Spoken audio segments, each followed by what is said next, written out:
Évangile de Jésus-Christ selon saint Marc. En ce temps-là, Jésus se mettait en route, quand un homme accourut et, tombant à ses genoux, lui demanda : « Bon maître, que dois-je faire pour avoir la vie éternelle en héritage ?» Jésus lui dit : « Pourquoi dire que je suis bon ? Personne n'est bon, sinon Dieu seul. Tu connais les commandements. Ne commets pas de meurtre, ne commets pas d'adultère, ne commets pas de vol, ne porte pas de faux témoignages, ne fais de tort à personne, honore ton père et ta mère. » L'homme répondit : « Maître, tout cela je l'ai observé depuis ma jeunesse. » Jésus posa son regard sur lui et il l'aima. Il lui dit : « Une seule chose te manque. Va, vends ce que tu as et donne-le aux pauvres. Alors tu auras un trésor au ciel. Puis, viens, suis-moi. » Mais lui, à ces mots, devint sombre et s'en alla tout triste, car il avait de grands biens.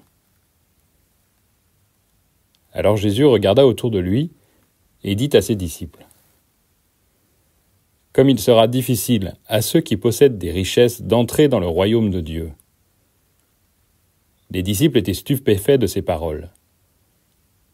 Jésus, reprenant la parole, leur dit : « Mes enfants, comme il est difficile d'entrer dans le royaume de Dieu, il est plus facile à un chameau de passer par le trou d'une aiguille qu'à un riche d'entrer dans le royaume de Dieu. » De plus en plus déconcertés, les disciples se demandaient entre eux : « Mais alors, qui peut être sauvé ?» Jésus les regarde et dit : « Pour les hommes, c'est impossible, mais pas pour Dieu, car tout est possible à Dieu. »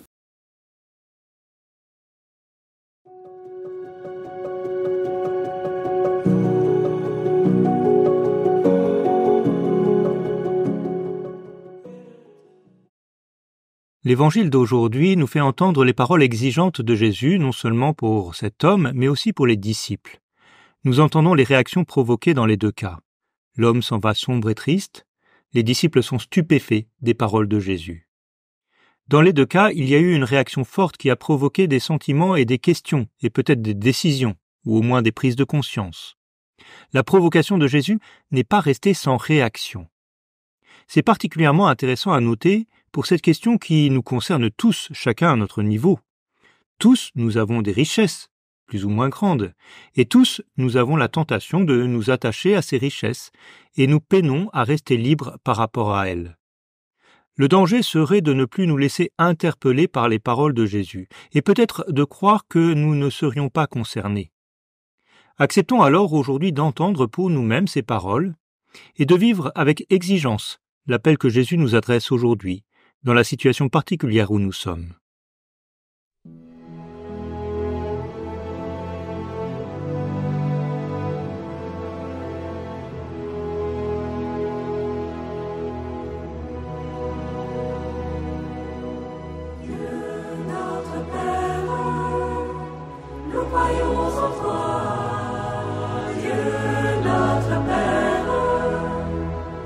Amour ne passe pas, Dieu notre Père.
cœur, je t'ai aimé avant de te créer.